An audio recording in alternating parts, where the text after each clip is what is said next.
Bonsoir tout le monde. Bienvenue à Les Divas.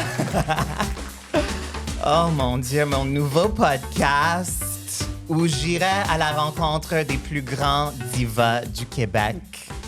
Parce que, Marie-Mé, je ne sais pas si tu le sais ou non, mais je me considère comme une diva en formation. C'est bon, j'aime ça. Et je me suis dit, pourquoi pas aller directement aux sources pour apprendre comment être une vraie diva. Wow, moi, je suis pas certaine comment on fait, là, mais bon, je vais essayer de t'aider. Merci. Je suis tellement contente que tu es ici ce soir. Merci tellement d'avoir accepté l'invitation, sincèrement. Ça fait plaisir. Ça fait plaisir. Je suis vraiment une grande fan moi aussi. de tout ce que tu fais, vraiment. So, merci. Et je sais que tu n'as vraiment pas besoin d'une introduction, mais j'aimerais quand même souligner quelques-uns de tes achievements, tes 20 ans de carrière. Arrête, mais continue. OK. C'est vrai. Alors, 20 ans de carrière, 6 albums, dont 4 qui sont platines.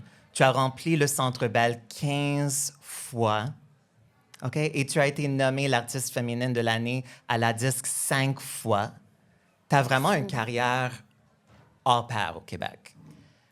C'est incroyable parce que, encore aujourd'hui, tu sais, quand je réentends ces chiffres-là, j'ai de la misère à croire que c'est à moi que c'est arrivé. Parce que tout allait tellement vite dans cette période-là. Puis c'était comme, tu sais, je compare souvent ça à un train, là, tu sais, qui roule là, à toute allure. Puis tout ça, ça se passait, puis j'en profitais, mais c'était des moments éclairs. J'ai l'impression que ces 20 ans-là, c'était 20 années éclairs, mais ça me rend bien fière. Ça, c'est sûr et certain. C'est sûr. Mais quand tu étais enfant ou adolescente, est-ce que tu avais cette vision? Ah ouais. OK. Totalement. En fait, ma première vision là, de ma carrière, c'était à 6 ans et demi que je l'ai eue. Puis ça a toujours été la même chose. C'était littéralement une vision, là. J'avais une grosse scène avec des escaliers de chaque bord. Puis je me rappelle chanter dans l'escalier chez mes parents en faisant comme si c'était les escaliers sur la scène. J'adore. C'était là, de la visualisation à son état le plus profond et puissant. Puis quand je suis arrivée sur le plateau de Star Academy puis que j'ai vu la scène, j'ai fait comme « Oh mon Dieu, c'est ça que j'ai vu toute ma vie. » Puis j'ai vécu un genre de moment de, tu sais, l'apogée de quelque chose, là, une extase, mais en même temps une grande peur parce que j'ai fait, ben toute ma vie, c'est ça que j'ai vu. Qu'est-ce qu'il y a après? Oui, non, c'est tout à fait normal. Et souvent, on dit que, oui, il y a le peur du succès, mais souvent, en réalité, c'est actuellement comme le... Mais en fait, désolé, souvent, on a le peur de l'échec, mais souvent, Ouais. en réalité, c'est le peur du succès, en fait. Bien, absolument. Puis, écoute, j'avais 18 ans. I know, c'est fou.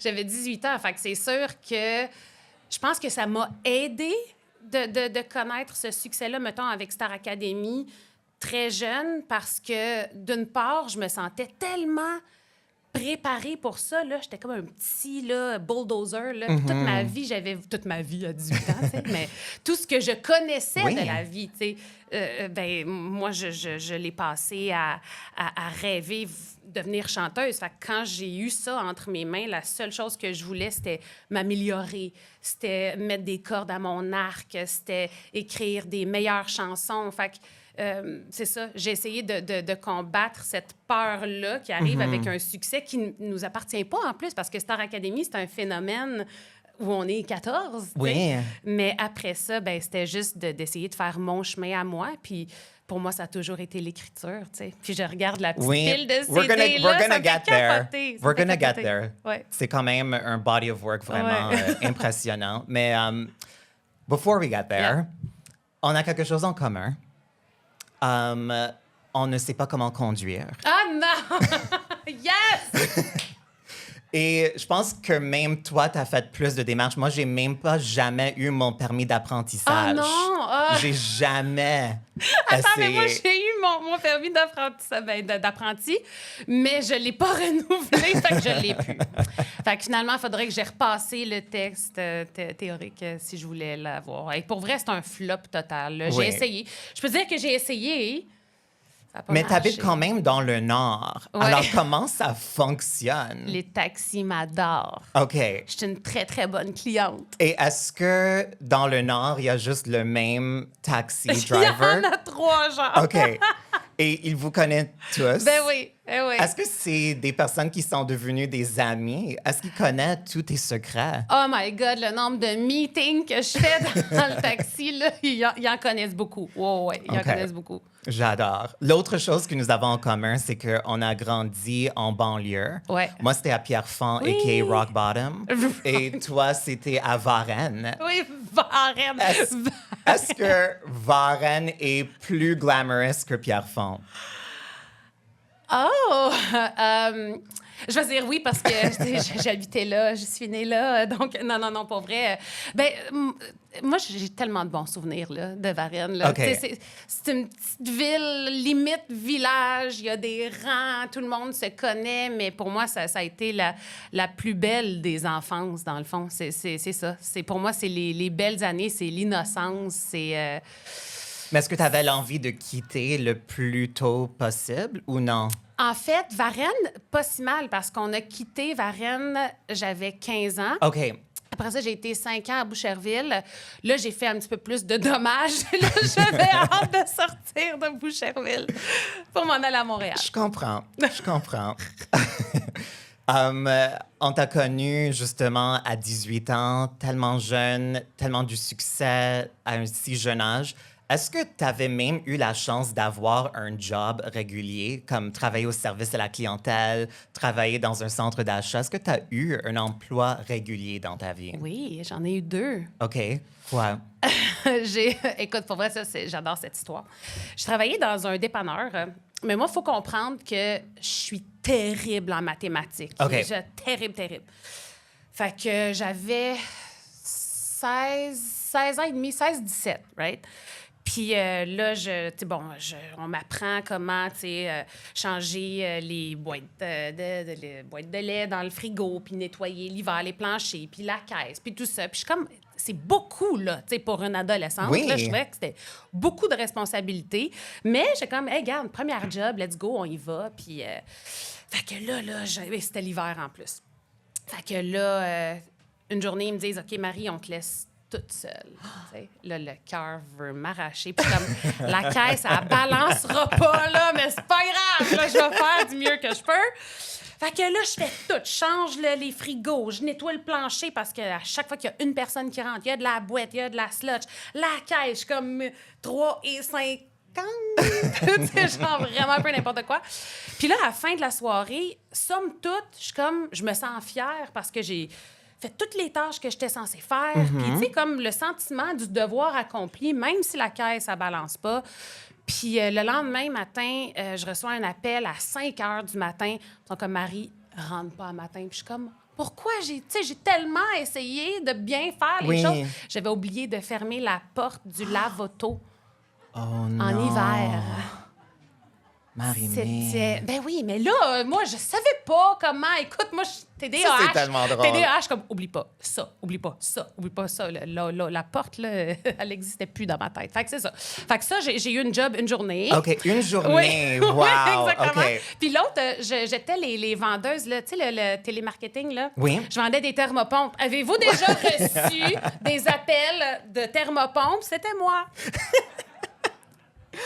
Carrière prometteuse. Oui, heureusement, tu es devenu un pop star. Heureusement. Exactement. Moi, je l'ai dit souvent. Oui, si j'avais c'était pas le eu la destin. musique, là. C'était le destin. Marie-Mé, en tant que diva, tu as quand même une super belle relation avec tes fans.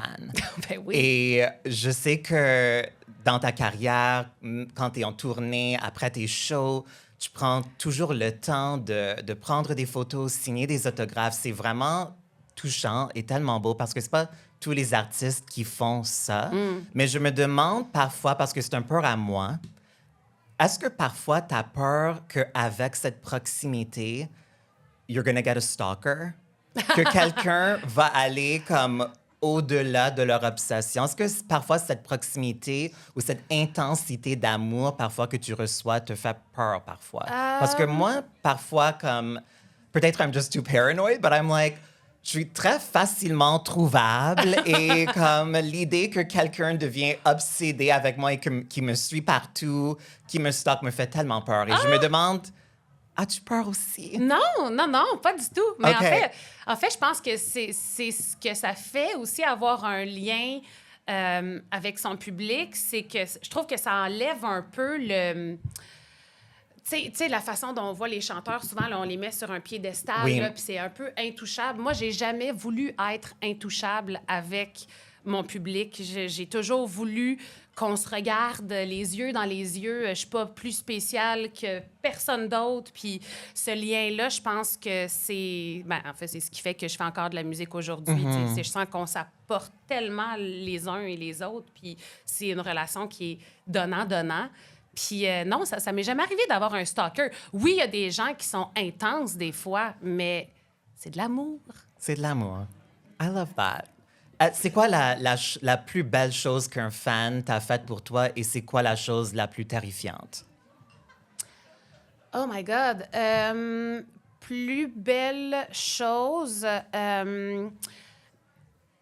Il y a vraiment un mouvement là, dans mes fans, probablement qu'il y en a même ici, Probablement. là, qui se sont fait tatouer de mes paroles. Ça, pour moi, c'est vraiment touchant. Oui. Parce que je suis une fille de mots, c'est pour ça que je fais de la musique, en fait. Si j'écrivais pas mes chansons, je pense pas que j'aurais voulu être une chanteuse puis chanter les chansons de d'autres personnes. C'est pour moi, c'est vraiment la relation avec l'écriture puis de savoir qu'à quelque part... Oh my God, I'm gonna get emotional. Mais qu'à quelque part, ma plus grande passion puis ce qui a allumé cette flamme-là en moi à 6 ans et demi, qu'elle ait fait son bout de chemin puis qu'elle ait rencontré les bonnes personnes, tu sais, que ce soit une personne, 5 personnes, 500 personnes, 5 000 ou 500 000, il n'y a pas de différence. Moi, quand je vais être à la fin de ma vie, là, chaque personne qui a écouté ma musique, puis cet impact-là que j'ai eu chez des gens en particulier, pour moi, c'est ça qui est tangible, en fait. C'est comme ça que j'espère, en fait, laisser ma trace. C'est avec les mots. Fait que les tatouages, c'est sûr que... J'encourage pas les gens à se faire tatouer, mais si vous voulez faire tatouer quelque chose, mes paroles, ça, c'est bien. Puis sinon, choses qui m'ont fait peur. Ah ben, tu sais, ça arrive des fois que je finis des shows... Ah ouais, il y en a un. Puis There's always one. There's one. Puis, en fait, lui, il venait voir mes shows, puis à chaque fois... On l'aime, là, il est super gentil, là, mais il est déguisé. Puis il se déguise dans des trucs différents. Là. À chaque fois, c'est comme... Oh, là, cette Comme dans fois-ci, des costumes marimés Non, ou non, juste des costumes... n'importe quoi? Oh, n'importe quoi. Comme clown, sorcière? Ah oui. OK. Ah, j'ai tout vu. OK. J'ai tout vu. C'est le fun, genre, puis c'est drôle, tu sais, dans le show. Tu fais comme, oh, wow, il est excentrique, c'est le fun. Mais le soir, là, quand il est 00h30, là, puis tu rentres dans la vanne de tournée, là, puis que tu t'attends à ce qu'il n'y ait plus personne, là, tu t'attends pas à ce qu'il y ait un clown à côté de la voiture, tu sais. Ça m'a fait peur plus d'une fois. Des fois, il me donnait des cadeaux vraiment bizarres. Il m'a déjà donné un serpent. Ben, pas un vrai, là. OK, oh my God. Serpent en caoutchouc. Mais peux-tu dire que ça aussi, ça fait peur? Oui, bien sûr. Là, tu vois un serpent, c'est comme, qu'est-ce que tu fais là? Bref, oui, ça c'est surprenant pour le moins. Je comprends tout à fait. Est-ce qu'il y a je trouve ce que tu as dit tellement touchant. Honnêtement, cette relation-là est incroyable. Mais je me demande, peut-être pas relié à ça, mais en général, parce que on le voit même dans la façon que tu parles, tu es tellement donnant. Tu donnes tellement de toi en tout ce que tu fais, on le ressent. Est-ce qu'il y a un parti de ça qui est peut-être relié à être un people pleaser, de vouloir plaire à tout le monde et d'avoir une difficulté de dire non et d'avoir des boundaries? Parce que moi, I struggle with that. Ouais. Et je pense que les artistes, en général, on veut donner. Et parfois, c'est dur et difficile de dire non et c'est quelque chose qu'il faut qu'on apprend. Ouais. Toute ma vie, ça a été ça, en fait. Toute ma vie, la seule chose que je voulais, c'était me sentir acceptée. Parce que au primaire puis au secondaire, j'ai vécu beaucoup d'intimidation. J'avais un TDAH. Dans ce temps-là, c'était pas des trucs qu'on diagnostiquait tant que ça. C'était quand même nouveau. Fait qu'on, j'avais toujours ce sentiment-là d'être pas assez, en fait. quand tout le monde comprenait dans la classe, moi, je comprenais pas. Tout le monde levait la main pour répondre à des questions. Moi, j'avais même pas compris la question.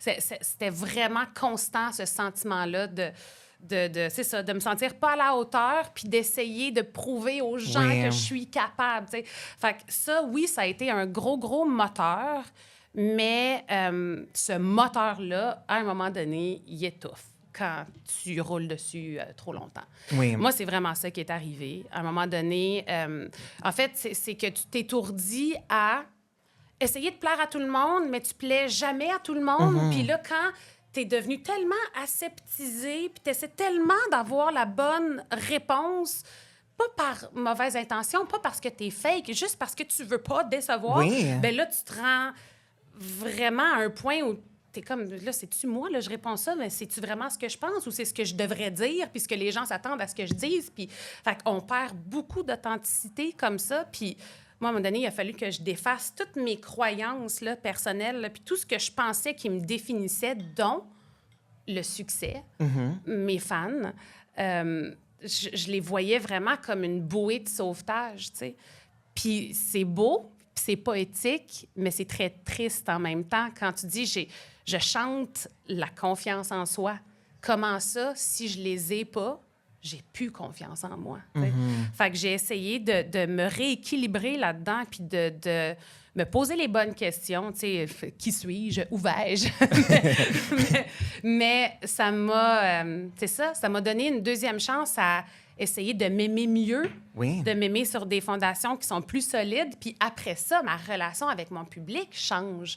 Puis je les vois plus comme une bouée de sauvetage, je nous vois comme une équipe. On est là les uns pour les autres. Puis c'est ça, je vois ça de façon beaucoup plus saine. Puis dans mon métier, maintenant, je veux juste avoir du fun. Je fais plus ça pour me faire aimer. Je fais ça parce que, Colin, que j'aime ma job. Point. Tellement. Puis je les aime eux autres aussi. Mais alors maintenant, est-ce que tu dirais que tu n'as plus peur? Tu te donnes cette permission de dire ce que tu veux, te censurer moins? Oui, complètement. Puis je dirais que pour vrai, Big Bro, puis plein de petits trucs comme ça m'a vraiment permis de m'affranchir aussi de ça. Parce que, my God, que les gens vont toujours chialer sur n'importe quoi. N'importe quoi, c'est un fou. mot que je vais dire, une virgule que je vais dire, une robe que je vais mettre.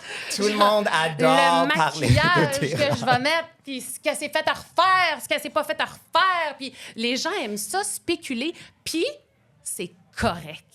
Parce que ça n'a rien à voir avec toi. Exact. C'est pas mon combat. Fait que, tu sais, honnêtement, je les vois même plus passer, ces commentaires-là. Je me suis aussi déconnectée, tu sais, mettons, de Facebook, puis X, puis, tu sais, moi, je garde mon Instagram, puis je trouve ça bien, puis je réponds aux gens là, puis j'ai une belle relation saine avec mon Instagram, mais je vais plus chercher les commentaires. Je vais pas googler mon nom pour savoir qu'est-ce que l'autre a dit. C'est quand la dernière fois que tu t'es googlé? Je me suis googlée. Je me souviens même pas pour vrai. C'est des années. J'adore. Des années. Bravo. Ouais. C'est pas facile. Non. I Google myself every week. Do you? Non, pas vraiment. Non, pas vraiment. Non. Mais à la sortie de Big Brother, parce que c'était la première fois que j'ai eu une expérience comme ça de cette visibilité, d'être le sujet des commentaires, ça m'est jamais arrivé auparavant.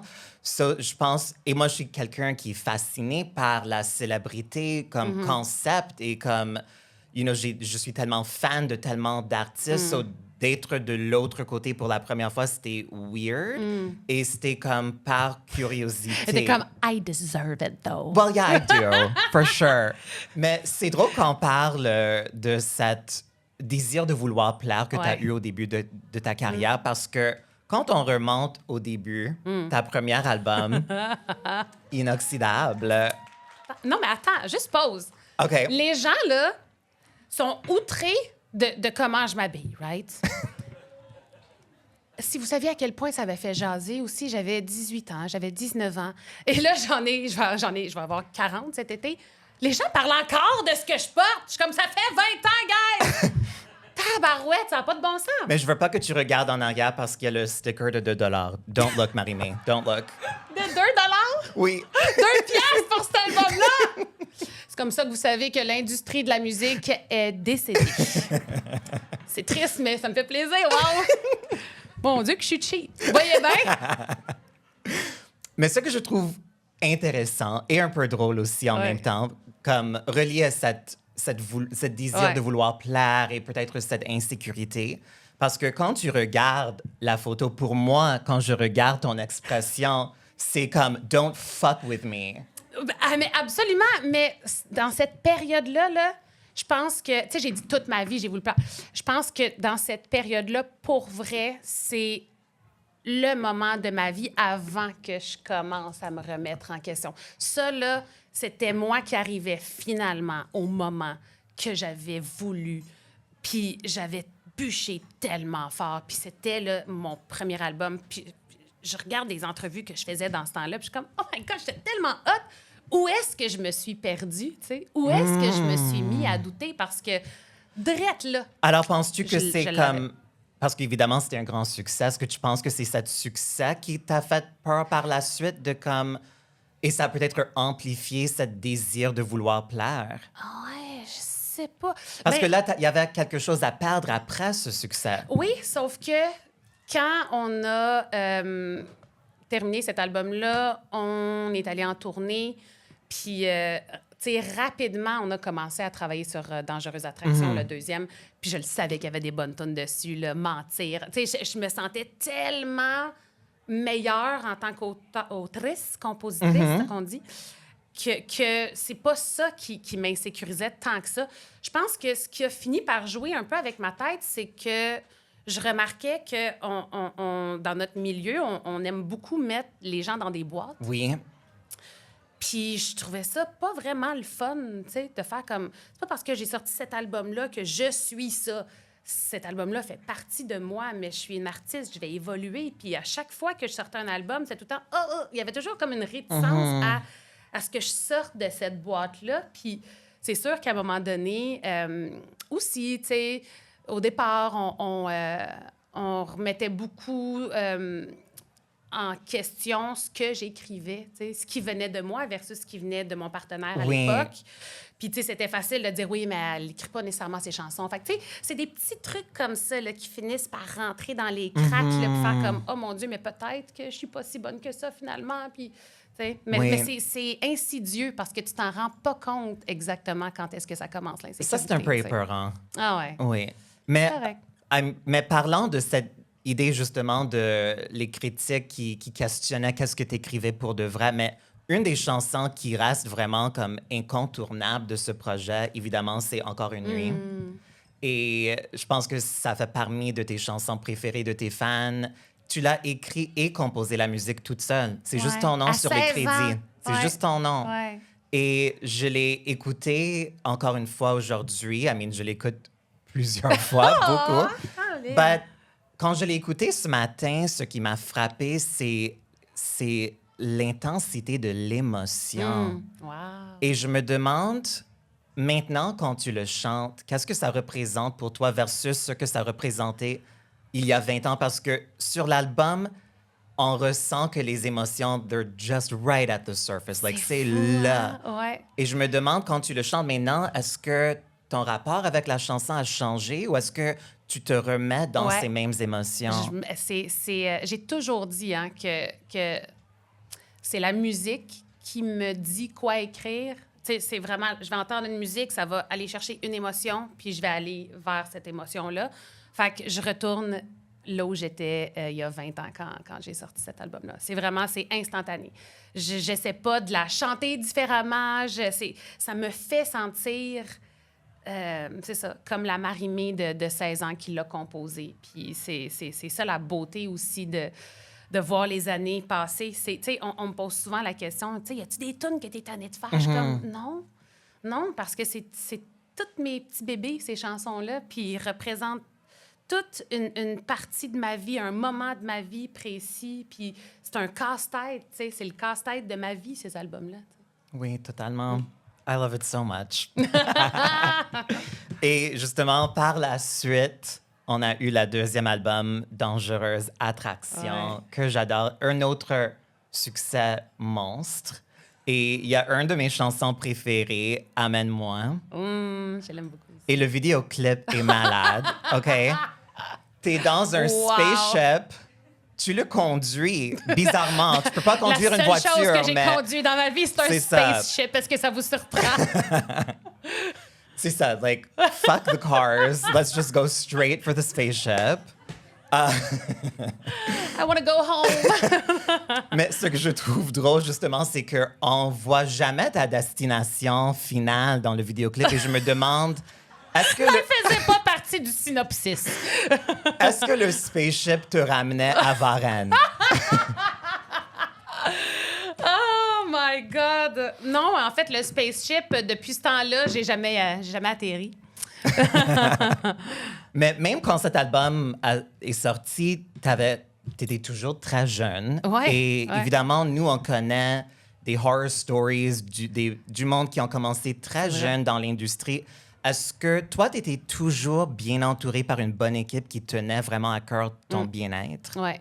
Ouais, T'étais toujours bien entouré. Vraiment. J'ai toujours eu les mêmes personnes sensiblement là, tu sais, autour de moi.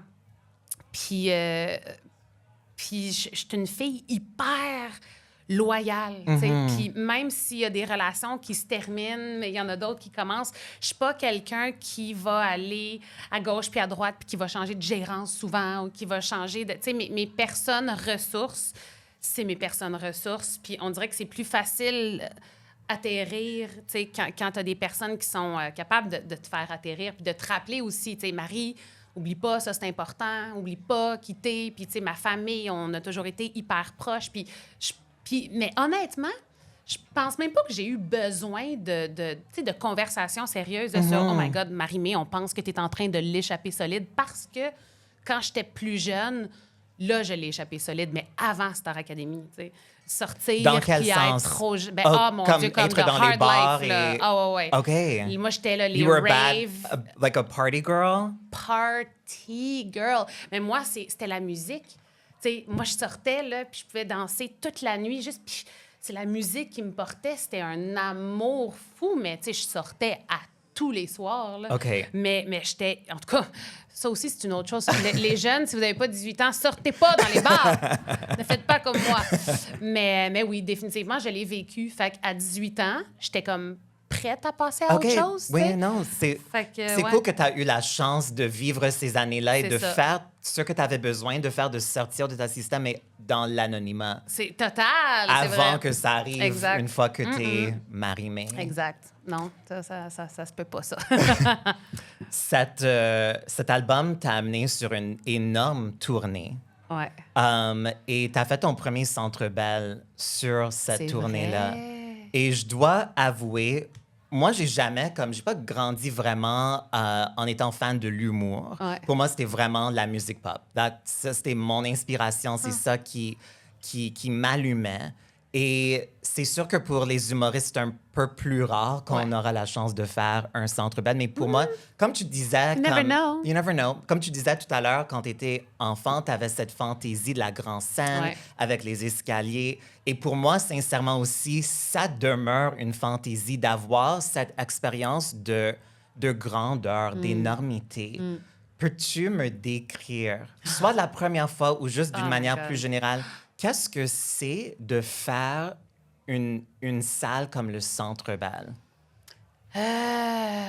Mon Dieu, tu me poses la question, puis déjà là, poup, les frissons arrivent. Because I have to know what it's like. Ouais, je comprends, mais Et je sais que c'est sûrement malheureusement, difficile là, ouais. d'articuler. C'est, en fait, c'est beaucoup d'amour pour une seule personne, là. C'est très, j'aime pas ça dire en anglais, mais c'est overwhelming, là.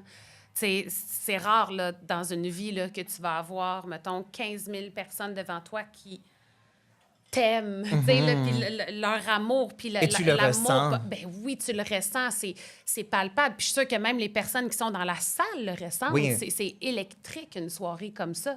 Mais ça passe extrêmement vite. Tu sais, c'est le genre de soirée où il faut que tu t'accroches à chaque petite affaire parce que tu as l'impression que le spectacle, là, il te glisse entre les mains Oui. là, tellement que ça va vite. Puis là, t'es comme, mais là, je veux en profiter. Puis là, ça roule, ça roule. Tu sais, le premier que j'ai fait, là, c'est comme si je m'étais ouvert les yeux. Puis là, j'ai fait comme, oh my God, j'étais au Centre Bell. Je me les ai fermés. Puis quand je les ai rouverts, c'était terminé. Tu sais. Puis plus tu le fais, plus t'es, je pense, apte à en profiter davantage, puis à gérer ton énergie, puis essayer de vivre le moment, mais ça en a pris... mon Dieu, à quel point je suis comme privilégiée, je trouve ça comme too much. Mais tu sais, après genre 10 Centre Bell, je t'habitue, là. Mais tu sais, c'est weird que je dise ça.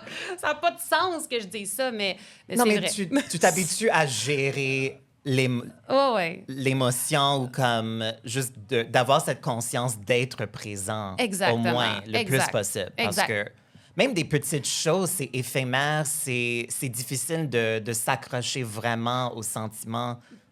Absolument. Puis, tu sais, moi, j'ai souvent dit aussi, un show au Centre Bell, pour vrai, de vrai, une fois que tu l'as fait quelques fois, puis que tu as pu te donner la petite tape dans le dos de « Ah, I made it, I did it », tu sais, je peux pas dire que je préfère faire un Centre Bell à une plus petite salle, tu sais, parce qu'un Centre Bell, oui, c'est beaucoup d'amour, oui, tu peux avoir, tu sais, vraiment un gros stage et tout, mais le contact avec les gens, il est vraiment différent.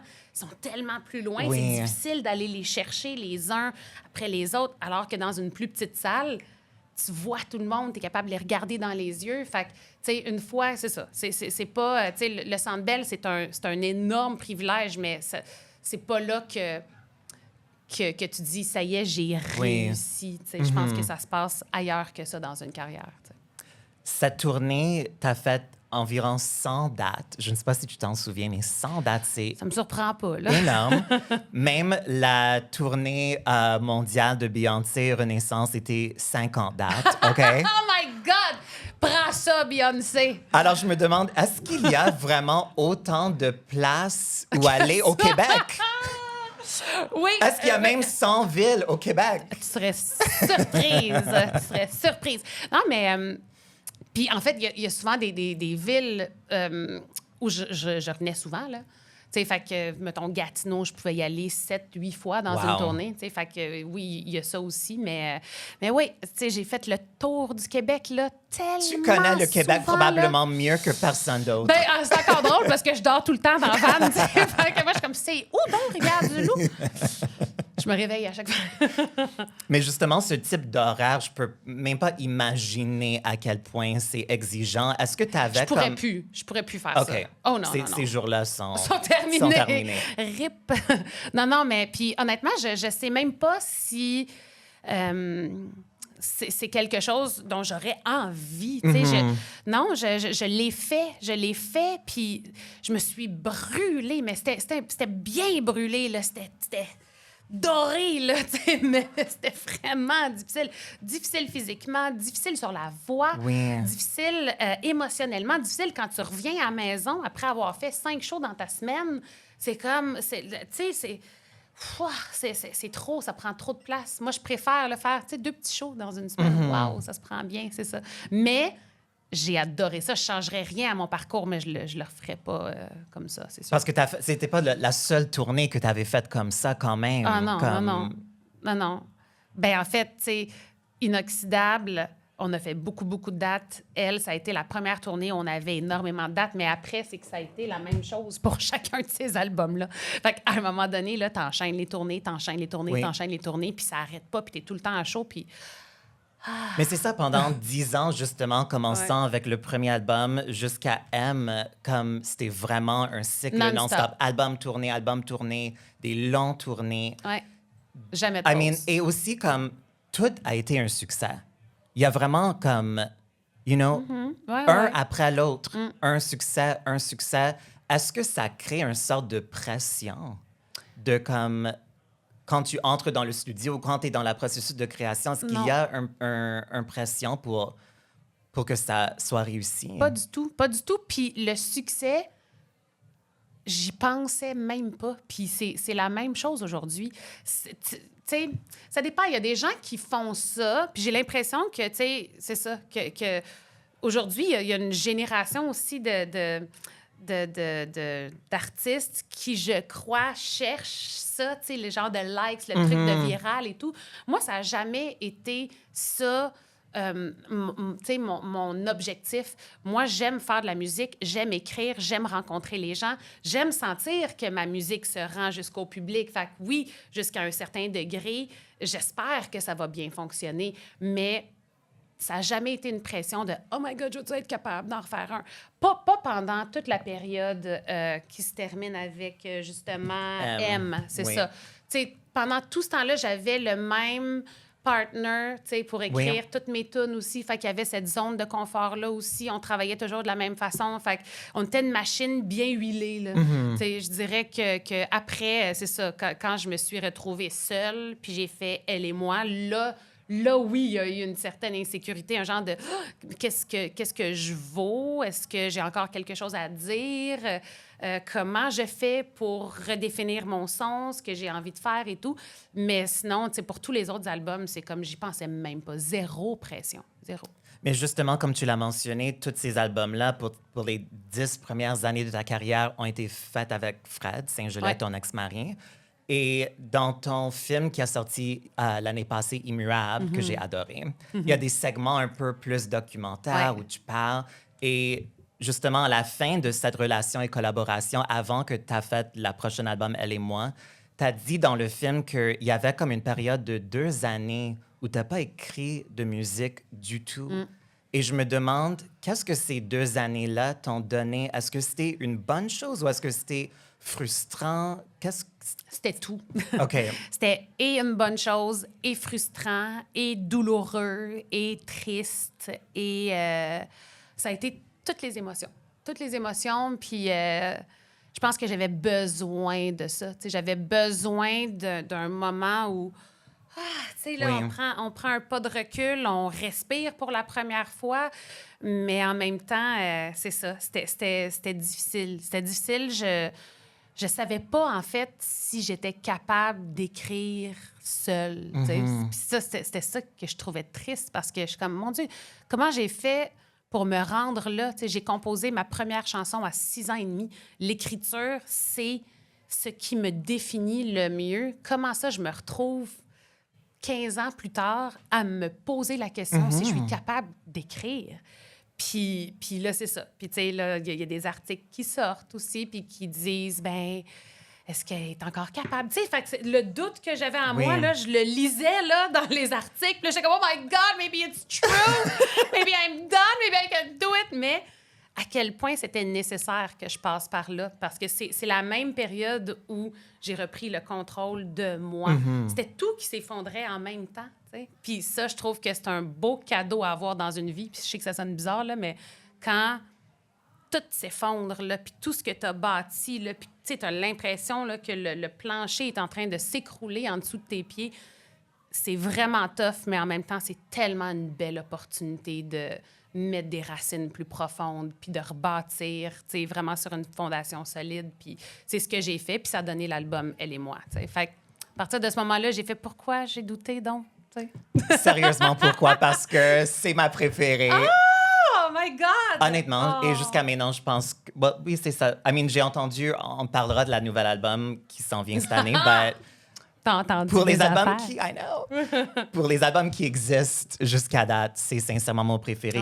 Dans la création de cet album, comme tu parles de cette période de doute, de est-ce que je peux écrire, est-ce que tu t'en souviens? Est-ce que c'est une chanson en particulier? Qu'est-ce qui était comme la chose ou une des premières choses qui t'a sorti de cette mentalité ou de ce blocage? En fait, c'est la première journée où je me suis assise pour composer une chanson pour cet album-là. La première chanson qu'on a composée, Oliver, qui était mon réalisateur, c'était Je décolle. Oh my God! C'est la première. Ça, c'était la première chanson Back in It? Back in It. La première fois que j'étais comme là, c'est le temps de faire un album, on s'assoit, on écrit une tune, puis c'est Je décolle. Puis j'ai fait Yes! Je l'ai! Because that's a bop. Ouais, elle est vraiment bonne. Non, mais vraiment. Mais j'étais fière. J'étais vraiment, vraiment fière de celle-là. Ouais. Alors, j'imagine que cette chanson-là était quand même un breakthrough pour toi. Ouais. Et que j'imagine ça t'a donné une sorte de confiance de continuer. Puis d'explorer. Puis je pense que c'est ça, tu sais, à partir de cet album-là, je me suis donné le droit d'aller dans des avenues différentes, tu sais, de ne pas avoir peur de sortir des tunes qui joueront pas nécessairement à la radio. Tu sais, j'ai passé beaucoup d'années à me dire, bon, là, qu'est-ce que les radios veulent? Oui, Puis oui. j'ai toujours fait la musique que j'avais envie de faire, mais c'est sûr qu'on espérait à chaque fois que ça fasse un numéro 1. Puis, Oui. puis là, rendu aujourd'hui, là, je suis comme, pour moi, c'est pas une compétition, la musique, là, c'est plus une compétition. Tu sais. J'ai vraiment envie de faire de la musique parce que j'aime ça, puis j'ai pas envie de me mettre de barrières sur ce que je devrais faire, sur ce qui pogne en ce moment, sur que ça devrait sonner comment. Je me fie vraiment à mon intuition, puis je me donne le droit de faire la musique que j'ai envie de faire. Puis je le dis souvent, mais je vais le répéter parce que ça vaut la peine d'être entendu. Mais la seule raison, ou la raison principale pour laquelle je peux me permettre de faire ça, sortir de ma zone de confort puis essayer des trucs différents, c'est parce que mon public me permet de le faire. Puis ils me suivent. Puis tu sais, il y a de mes fans qui sont comme « Ah, moi, cette tune-là, je l'aime moins. » Puis je suis comme « C'est correct. Moi non plus, j'aime pas toutes les tunes de C'est Beyoncé. » pas correct. Non. Désolée, c'est pas correct de ne pas aimer Je décolle. C'est pas correct. J'accepte pas. Désolée. T'es fine. Mais c'est Mais ça. je comprends. Tu comprends? T'sais, Et c'est tu que je sens qu'il y a mérites cette, pas de cette jugement. liberté. Mais tu oui, le mérites. mais mon Dieu, c'est tellement pour ça que je fais de la musique. Sentir que je peux m'exprimer comme j'ai envie de m'exprimer. T'sais. Un de mes tunes préférés sur l'album, c'est Oser aimer. Et tu avais fait un remix pour La Fierté il y a quelques années qui était tellement cool. Tu as fait le vidéo en te promenant dans le village. Bar hopping. Bizarrement, j'étais là ce soir-là Non. à Unity. Et Non. c'est très rare que je sors dans les clubs. C'est très rare, mais j'étais là cette nuit-là. Wow. C'est la première fois que je t'avais vu en personne. Est-ce qu'on te voit dans le clip? Non, Ah, OK. non. Mais je m'en souviens de t'avoir vu et t'avais juste une aura autour de toi qui était comme « Oh my God, c'est Marie-May! Non, mais moi, mes plus belles soirées, c'est toujours dans le quartier. Toujours. C'est comme une fois ou deux par année, là, justement, je fais du bar hopping, là, puis là, je sors, là, puis c'est ça, j'ai une relation d'amour, puis je me souviens, même à 17 ans, j'aimais ça sortir dans le quartier gay. Mais vraiment, pour moi, j'ai toujours senti... En fait, c'est comme si je sentais que je rencontrais des gens qui sont comme moi. Tu sais, ce sentiment-là de vouloir être authentique, de ne pas avoir peur de s'assumer, mais de savoir qu'on dérange certains en étant juste qui on est. Moi, je suis comme fucking high... Oh, sorry. No, yes, high sir. five, Yeah. tu sais, fucking célébrons-nous. Puis à chaque fois que je sors dans le quartier gay, c'est comme... Oh my God, people celebrate themselves. C'est comme, c'est beau, il y a tellement d'amour. Puis c'est ça. Pour moi, c'est vraiment, c'était vraiment important de tourner le clip d'Oser aimer là-bas. Oui, et je l'ai regardé de nouveau en préparation pour ce soir. Il y a une scène où tu entres dans un dépanneur. Oui. Et quand je le regardais avant aujourd'hui, j'étais comme, oh my God, elle est dans le dep. Mais finalement, c'était la retour à tes sources. Exactement. Exact. Puis, non, mais pour vrai, moi, je me souviens... OK, anecdote, là, on s'en va off-topic un peu, là, mais première fois que je suis sortie dans un bar gay, moi, je dis souvent que, genre, comme on l'entend souvent, cette expression-là, comme « I'm a gay man trapped in a woman's body », là. Mais c'est vraiment clair, vrai. oui. Mais c'est vrai, parce que la première fois que je suis sortie dans un bar gay, j'ai fait « Oh mon Dieu, c'est ici qui sont tous les beaux gars! » Genre, je capotais! J'étais comme, tout le monde est beau. Tu sais, tu vas dans un bar straight, t'es comme, moi, lui, peut-être. Peut-être que moi, OK. Et là, t'es dans un bar gay, t'es comme, wow, ils sont partout. Fait que c'était très triste. C'était une journée très triste pour moi. Je comprends. À 17 ans. Oui. Est-ce que tu t'en souviens de la première fois que tu avais vu un drag queen qui faisait un de tes chansons? Est-ce que tu t'en souviens? C'était probablement Gisèle, je ne sais pas. Non, c'est avant ça. Est-ce que... Oh my God! Gisèle était dans les premières. Mon Dieu. Je pense que c'était à Québec. Je ne veux pas dire n'importe quoi. Il Okay. faudrait que je retourne dans mes archives. Là. Mais en fait, Gisèle, c'était comme la première qui le faisait de façon tellement assumée. Puis le détail près, là, tu sais, j'étais comme... Oui, non, c'est oh, fou. mon Dieu! Comme... She's gorgeous, les kits, les perruques. C'est ça. C'était un tout. Puis je suis vraiment fière de tout ce qu'elle accomplit aussi. Oui. Puis de son parcours. C'est phénoménal. Est-ce que tu as nommé ta fille en honneur de Gisèle Non, Lullaby? je pense que c'est Gisèle qui s'est appelée Gisèle à cause de ma fille. Non, je sais pas qui a décidé en premier, mais c'est moi, je pense. Souvent, on demande à les personnes queer, parce qu'évidemment, il y a tellement une affinité pour les femmes puissantes, particulièrement les femmes de la musique pop. On est inspiré tellement par nos divas. Et souvent, on demande aux divas de... Moi, by the way, là, ça fait plein de fois qu'on entend le mot diva, puis je sais que le show s'appelle diva, là, mais je me considère tellement pas comme une diva. OK, mais c'est pas encore terminé. Peut-être dans une autre 10 minutes, tu vas assumer le titre de diva, Marie-Mé. Non, mais ça, c'est quelque chose que c'est bien quand quelqu'un d'autre le dit. Mais oui, comme, je sais. Non, je suis pas une diva, mais non. Non, pas du tout. Oh my God. Elle est juste venue ici avec son Birkin. Elle n'est pas un diva. Non. Oh, come on. I forget my question now. Elle a oublié avec Birkin. Elle se comme, yeah, oh my God. Mais non, c'est ça. En fait, souvent, on demande à les divas ou les icônes gays. T'es une icône gay. Own it. And that's the best thing that you can be, honnêtement. Parce que dès que tu as cette communauté en particulier, c'est le plus fidèle. Mais souvent, on demande aux divas de l'expliquer comme c'est pourquoi. Mais je vais te demander le contraire. Et parce qu'encore une fois, souvent, on demande comme la diva d'expliquer cette fascination. Mais de ton côté à toi, qu'est-ce que tu reçois de ton fanbase gay? Oh my God! T'as-tu 3 heures?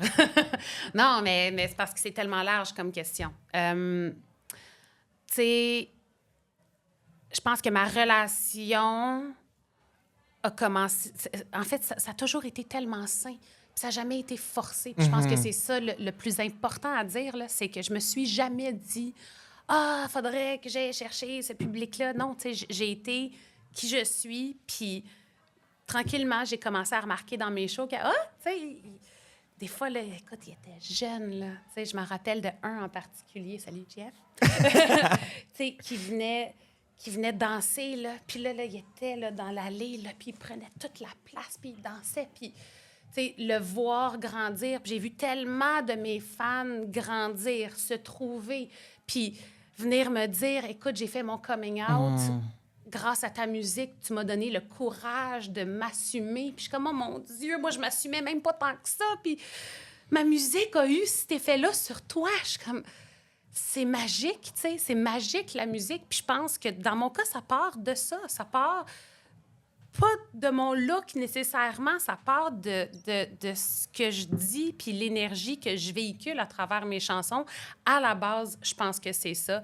Puis après ça, ben oui, tu sais, mais c'est ça, comment je m'exprime, qui je suis, puis bien sûr, avec les années, mes looks, tu sais. Mais je pense que c'est un amour qui est juste véritable, puis je tiens même pas à essayer de l'expliquer.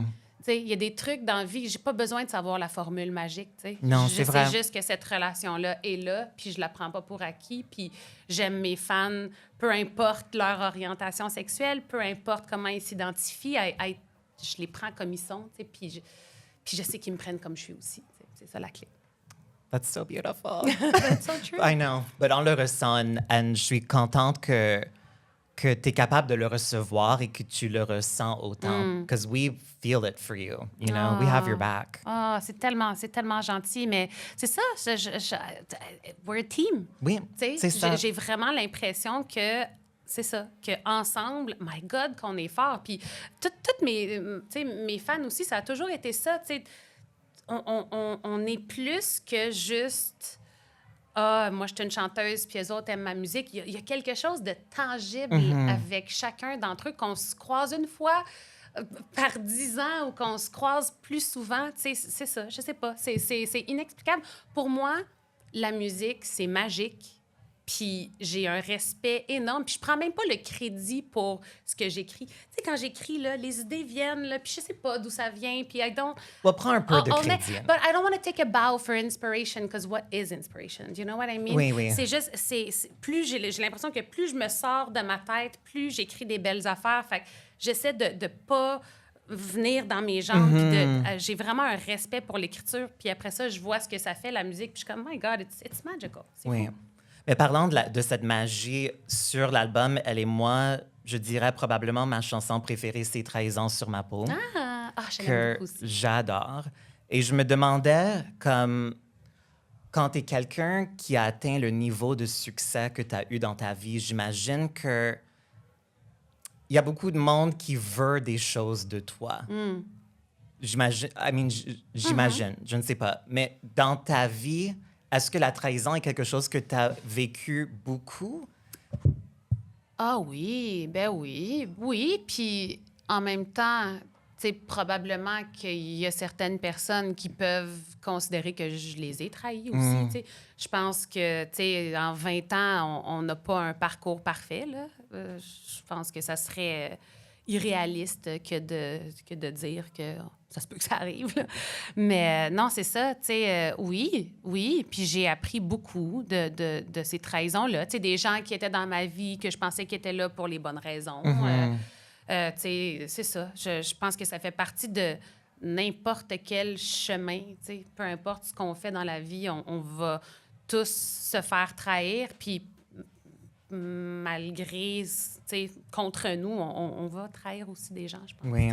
Mais est-ce que maintenant, avec l'expérience, c'est plus facile de le voir à distance quand ouais. quelqu'un veut Ouais. s'approcher, probablement pour les mauvaises raisons? Ouais. Oui, puis en même temps, c'est ça, je suis quand même assez gardée.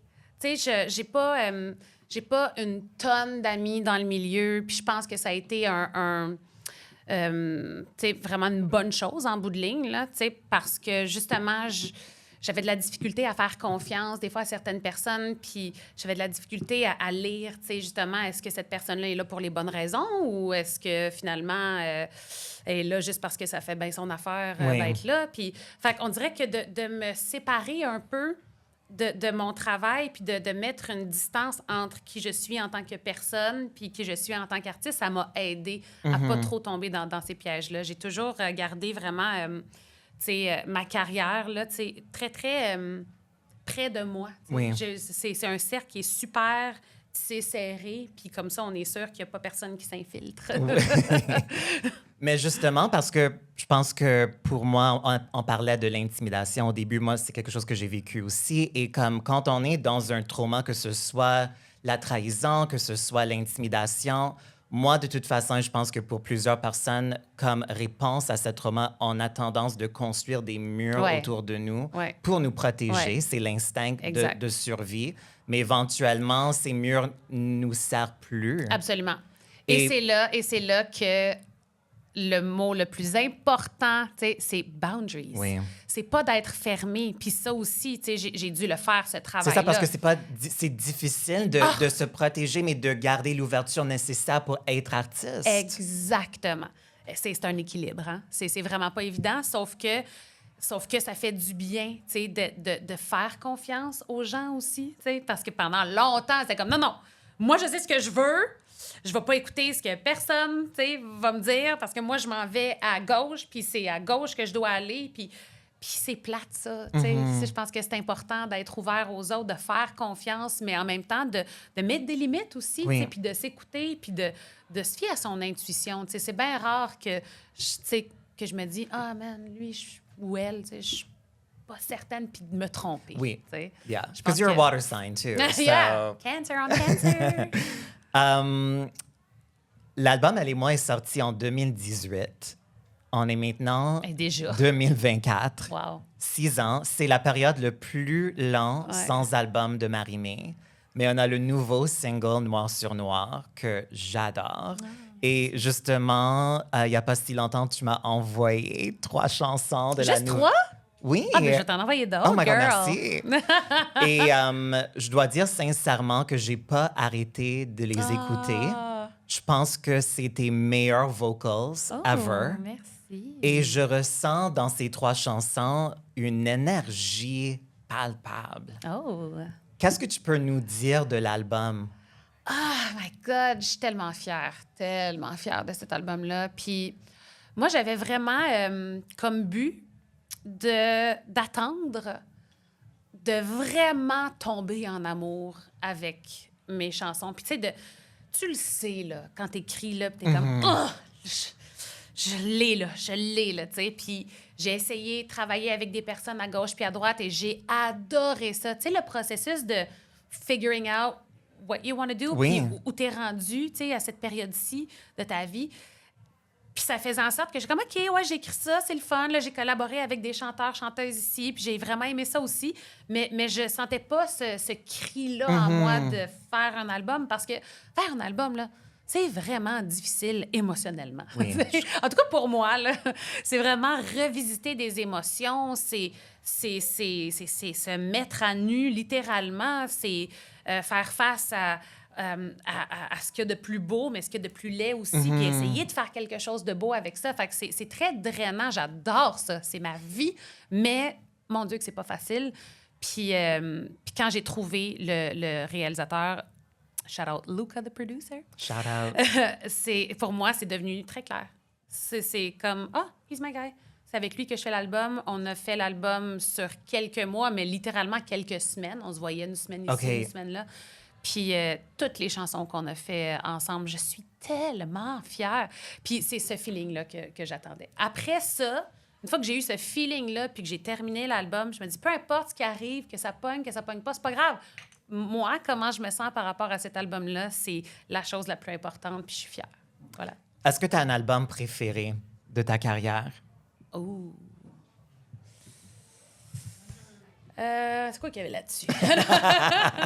Là-dessus, il y avait... Ouf! Ouais, ça, c'était bien. Hey, non, c'est impossible. Je suis désolée. Okay. J'ai regardé le reste de la fair. page, j'ai fait, bon, non, c'est impossible. C'est Okay. impossible. Non, c'est ça. Je peux pas. Mais tu les aimes tous. Il n'y a pas un que tu regardes avec le recul et qui Non. est comme un peu... Non! Non, I know, I agree. Non, c'est fou. Non, mais tu sais, même le premier, pendant longtemps, j'étais comme, ah ouais, le premier. Tu sais, j'avais comme le genre, je suis une auteure, compositeur maintenant, mon premier est pas si bon que ça. Puis j'ai vraiment changé mon mindset par rapport à ça. Là, c'est ce que je regardais avec un peu de dédain avec les années, c'était toute ma vulnérabilité. J'avais 18 ans, c'est fantastique. Tu sais, aujourd'hui, j'ai tellement de respect pour cet album-là. Je suis comme...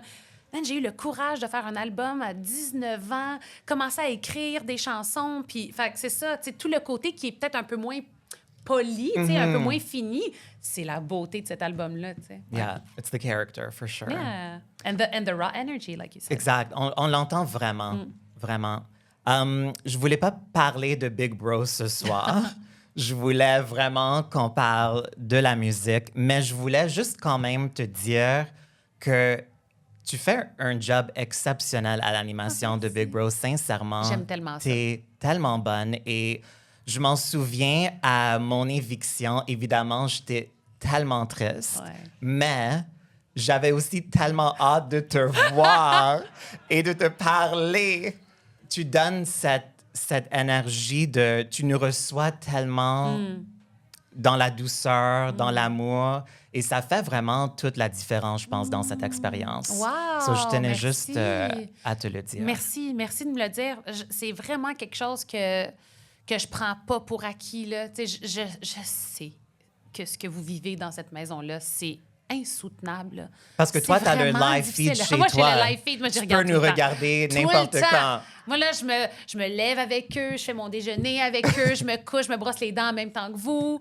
Quand vous pensez que vous n'êtes plus filmés, je vous regarde encore. Ils sont couchés dans le lit, puis là, ils ont leur discussion de fin de soirée. Là, c'est comme... Prends micro. OK. mais c'est ça. Mais je vous aime profondément. T'sais. Puis chaque année, c'est la même chose. Je tombe en amour avec les êtres humains courageux que vous êtes, de vous abandonner dans un show comme celui-là. Puis quand vous sortez, je sais qu'il y a un truc qui est comme débalancé, là, parce que Big Bro, t'as beau commencer puis dire non, mais tu sais, c'est juste un jeu. Tu deviens le jeu à un moment donné. Puis la vie extérieure, c'est comme it becomes scary. Exact, oui. C'est comme non, finalement, on est bien dans notre bulle à nous. Puis quand vous sortez de la maison, là, j'essaie de vous prendre avec le plus de respect et d'empathie possible parce que, premièrement, je l'ai vécu. sais, je suis sortie d'un show Oui. réalité, moi aussi, puis il n'y avait personne pour m'attraper. Je dirais que le plancher était rough, là, mais donc, c'est ça. Donc, je veux vraiment que vous repartiez de ce plateau-là en ayant le sentiment que vous avez dit tout ce que vous aviez à dire, tu sais, puis que vous n'avez pas de regrets ou de trucs, tu sais, que vous digérez un peu mal, tu sais. Donc, moi, j'aime tellement ça. J'aime tellement ça, animer ce show-là. C'est un beau rôle, en fait, d'avoir. Ouais. Est-ce que tu étais Team Trana? Of course! Come on, girl. Just making sure. I think I told you after. Yeah, Je you crois que did. je te l'avais dit, voilà. Alors, Marie-Mé, on tire à la fin de notre non! conversation. C'est pas fini encore. On a un petit jeu à jouer. OK. Le jeu s'appelle Parole, parole, parole et parole. Parole et parole. OK. Je vais faire une lecture dramatique de tes paroles. Et il faut que tu identifies la chanson. Ah, c'est bon. Tu sais, j'allais dire, genre, t'as même pas besoin de la faire façon dramatique. Mes paroles sont tellement dramatiques. Tu sais, drama queen. Oui, tu me donnes quand même... Vas-y. c'est comme un bon script, you know? L'écrivaine a fait la job pour moi, c'est parfait. Vas-y. OK.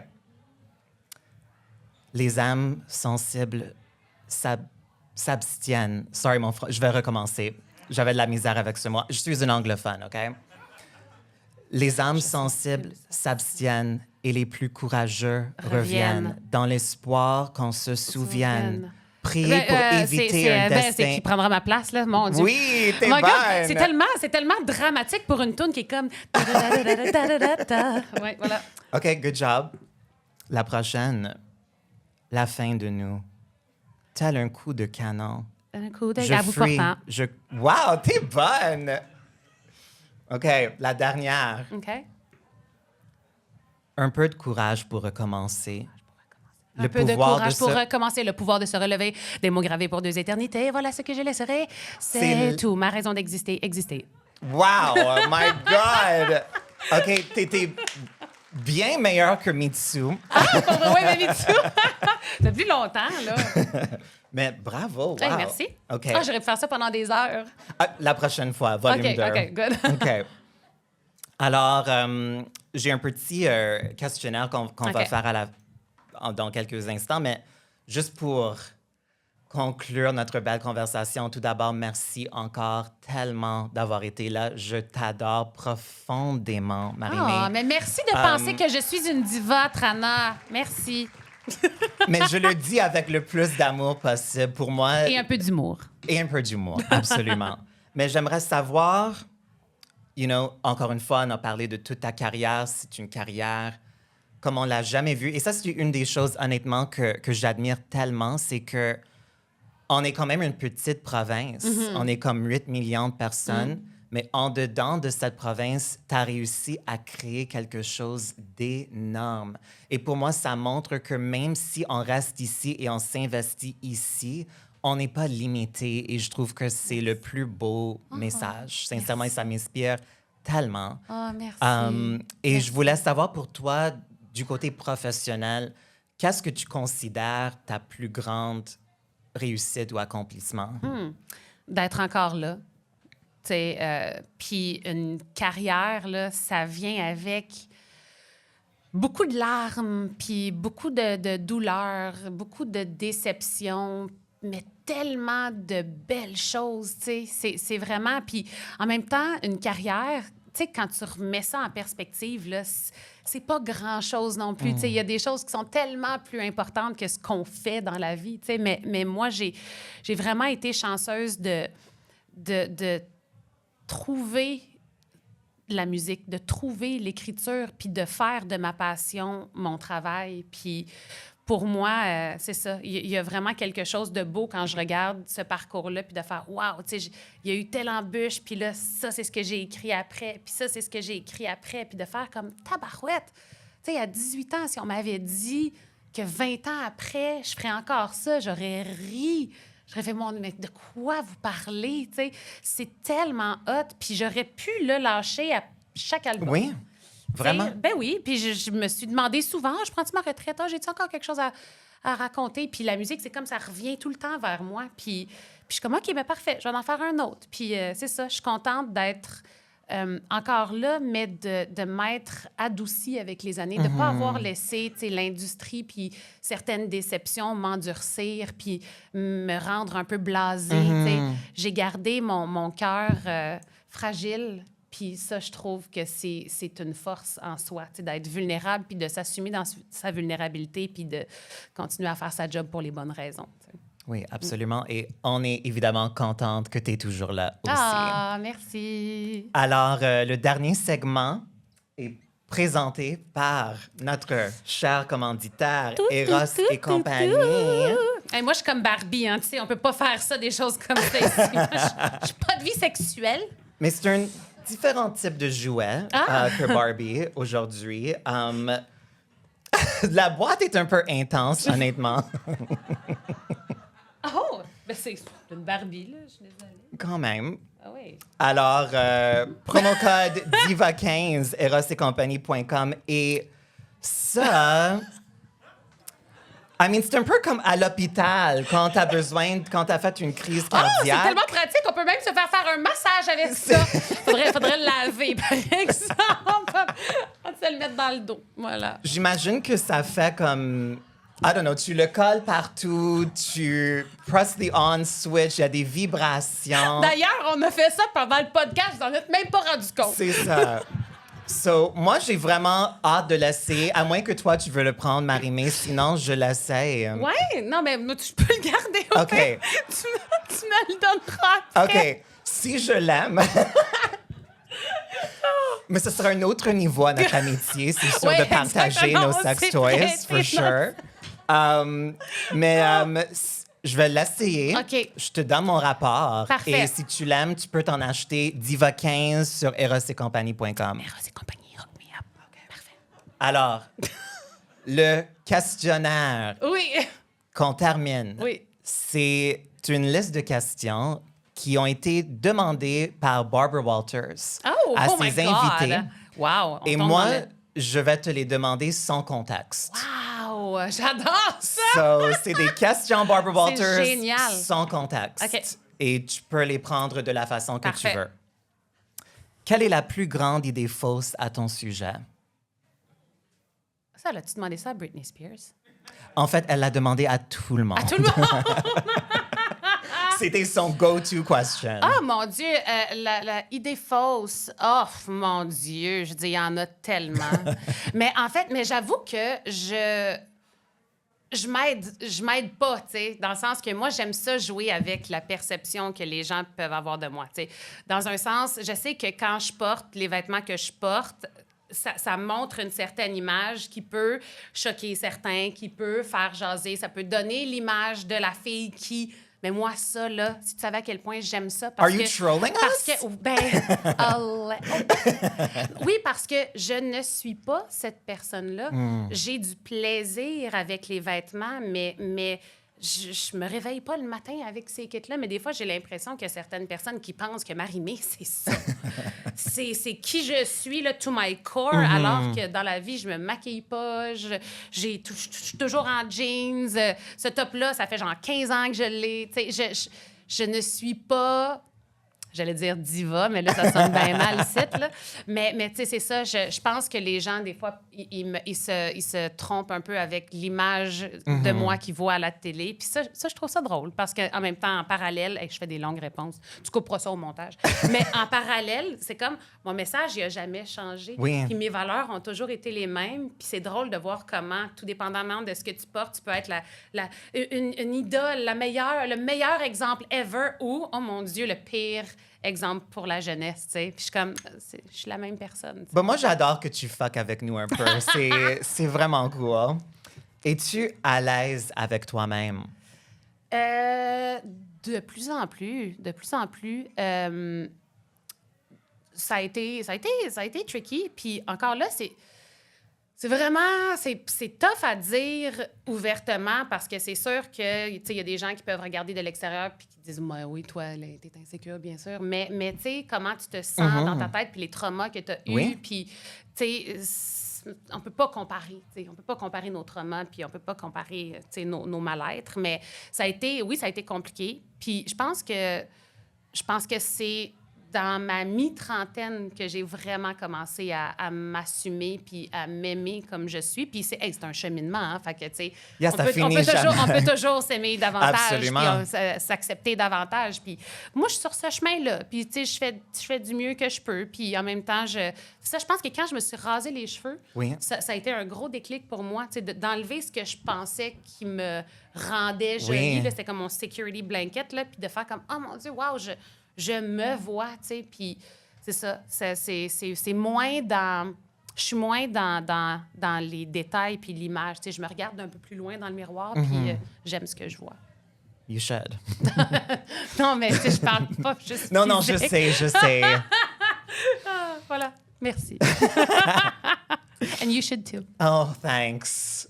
Oh, I'm blushing now. Qu'est-ce qui t'empêche de dormir la nuit? Mon chat. Non, des fois, quand j'écris, c'est vraiment difficile de dormir. J'ai comme une cascade de mots, là. Moi, c'est souvent ça, là. T'sais, quand j'écris, j'ai l'impression que je suis comme en dessous de l'eau, là. Puis là, il y a plein de mots, là. Puis je suis comme... Ah! Mais c'est moins le fun quand, là, t'es comme... Il est 3 heures du matin, je devrais peut-être sortir de l'eau puis aller dans mon lit. Puis les mots, ils continuent. J'ai l'impression que c'est une cascade dans ma tête. Fait que je te dirais que c'est la seule chose qui me garde éveillée. OK. Ouais. Ça pourrait être pire. As-tu déjà ordonné de tuer quelqu'un? Ah, je le dirais pas. Mais non. On OK. va finir en prison. But your taxi Mais driver non. probably knows the answer to that question. Mais à qui a posé cette question-là? À une sorte de politicien ou Wow, comme OK. quelqu'un dans Donald le Trump. mafia. Non, moi, je suis bien tranquille. OK, Ouais. OK. Crois-tu qu'il existe un endroit appelé l'enfer? Ah, moi, je pense qu'il est ici. non, mais c'est vrai, je pense que ce qu'on vit ici comme expérience, là, c'est vraiment tough. Ce soir, Non, cette pas entrevue. ce soir! Hey, mon Dieu, vous trouvez pas ça difficile? Il fait chaud aussi. Non, mais honnêtement, c'est ça. Tu sais, je pense qu'on vient ici pour vraiment tout l'amalgame d'émotions possibles. On vit le pire, on vit le meilleur, mais le pire, il prend toujours plus de place. Oui. Tu sais, j'ai de la difficulté à penser qu'il peut y avoir quelque chose de pire. I know, j'espère qu'il n'y en a que ce qu'on pas. vit ici. Mais non, mais c'est ça. Mais c'est ça. La planète, c'est le paradis sur Terre, mais ça peut être l'enfer aussi, tout dépendamment de comment on le voit. Tu sais. Voilà. Es-tu folle des filles? Are you girl crazy? Oh yeah, of course. Who isn't? Non, mais vraiment. Moi, je veux dire, j'aime la femme sous toutes ses formes. Je suis une fan de qui nous sommes, de ce qu'on a vécu, de notre cheminement, autant dans la société qu'artistiquement, que humainement. Je veux dire, c'est ça, je nous trouve terriblement forte, résiliente, inspirante. Non, c'est ça. J'aime beaucoup, beaucoup, beaucoup les femmes. Moi aussi. Que signifie être sexy? Je sais pas, en fait. Je sais pas. Sexy, ça, c'est quelque chose que quelqu'un dégage qui a rien à voir avec l'habit, qui a rien à voir avec le maquillage, qui a rien à voir avec le look, en fait. Sexy, je pense que c'est vraiment quelque chose, c'est ça, que quelqu'un dégage. C'est une énergie, c'est une confiance. C'est, une confiance. La confiance, c'est sexy. I don't know. C'est une bonne réponse? Oui, Okay. there's no bad answer. OK. Connais-tu beaucoup de choses en politique étrangère? Non. Ben, tu sais, je regarde, sauf que, honnêtement, j'essaie de me protéger de ça. Tu sais, je suis très, très, très sensible à la planète et tout ce qui lui arrive en ce moment, puis la politique, puis, tu sais, je trouve... On est dans une drôle de période, hein? Oui, vraiment. Puis c'est ça, je trouve ça d'une profonde tristesse qu'on soit aussi perdu Oui. que ça. C'est ça le mot, on Ouais, est tellement on est perdu. perdu. Puis c'est ça, on dirait que c'est peut-être une part de déni ou c'est pour me protéger, mais j'essaie de garder ça super simple, puis de faire ce que moi, je peux faire personnellement pour laisser une empreinte positive derrière moi. Puis c'est ça, j'essaie de laisser une meilleure planète pour les générations d'après, pour ma fille, etc. Mais tu sais, politique, de la misère à faire confiance, on dirait. Fair. C'est ça. Oui. Tu sais, mettons qu'on regarde dans les livres d'histoire, il y a des beaux passages, là, mais il y a beaucoup de pareil au même. Là. Oh yeah, oh yeah. Voilà. As-tu une philosophie selon laquelle tu vis ta vie? My God, c'est... mon Dieu, ça va sonner tellement preachy, là, mais c'est pas ça. Mais pour moi, c'est vraiment... C'est de traiter les gens comme on aimerait être traité. T'sais, j'essaie de vraiment vivre ma vie puis laisser une bonne empreinte derrière moi, avoir un vrai contact avec les gens, puis les respecter, puis c'est ça. Donc, non, sinon, c'est au jour le jour, man. Oui. Au jour le jour. La dernière question de la soirée, et je pense que je connais déjà ta réponse, c'est une question que Barbara Walters a posée à Mariah Carey. Oh my God! Es-tu une diva? Ah, je me souviens.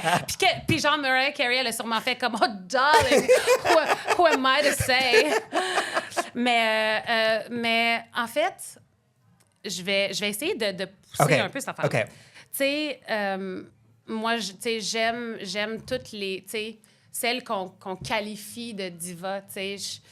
Beyoncé, tu sais, une Rihanna, on peut dire que c'est une diva, tu sais. Fait que je me considère... Tu sais, le mot, en fait, il est tellement complexe puis il a été associé longtemps à quelque chose de négatif. Puis je pense pas que diva, c'est un titre qu'on peut se donner à soi-même, mais je pense que c'est un titre qui est souvent donné aux personnes, comme tu disais un peu plus tôt, qui dégagent une énergie forte, qui sont des personnes qui sont flamboyantes, qui n'ont pas peur, qui n'ont pas froid aux yeux, qui s'élèvent, puis c'est ça, des professionnels qui donnent le meilleur d'elles-mêmes. Fait que, tu sais, je me considère pas du tout dans cette catégorie, là, de cette hiérarchie-là, là, des Beyoncé et tout ça, mais je me vois dans leur éthique de vie, dans leur professionnalisme, puis... C'est ça. Je sais pas si ça répond à ta question. C'est une super bonne réponse. Merci tellement, Marie-Mé. Merci tellement d'avoir été avec nous ce soir. Plaisir. On t'aime tellement. Moi aussi, je vous aime. Et j'aimerais juste vous remercier tous d'avoir été là avec nous aussi. Ça me fait vraiment chaud au cœur. J'ai juste quelques petits remerciements à faire. Merci à l'Idéal, Bar et Contenu. Vous êtes un gang de feu. Merci encore une fois à toi, Marie-Mé. Tellement merci. On a la réalisation et montage vidéo, Jonathan Barbe. Give it up for Jonathan. Au son, on a Martin Guido d'Argencio. J'espère que j'ai prononcé ça comme il faut. Merci à ma gérante, Laurence God-Charles. Et aux coordinations, à la gérance, Audrey Latendresse Bourdon et Mathieu Niquette. Les visuels du podcast sont signés par Derek Aubuchon. Et la musique que vous avez entendue au début a été composée par moi, Mark Andrew Hamilton, et le remix fait par Farron Isles. Merci tout le monde. Viva les divas!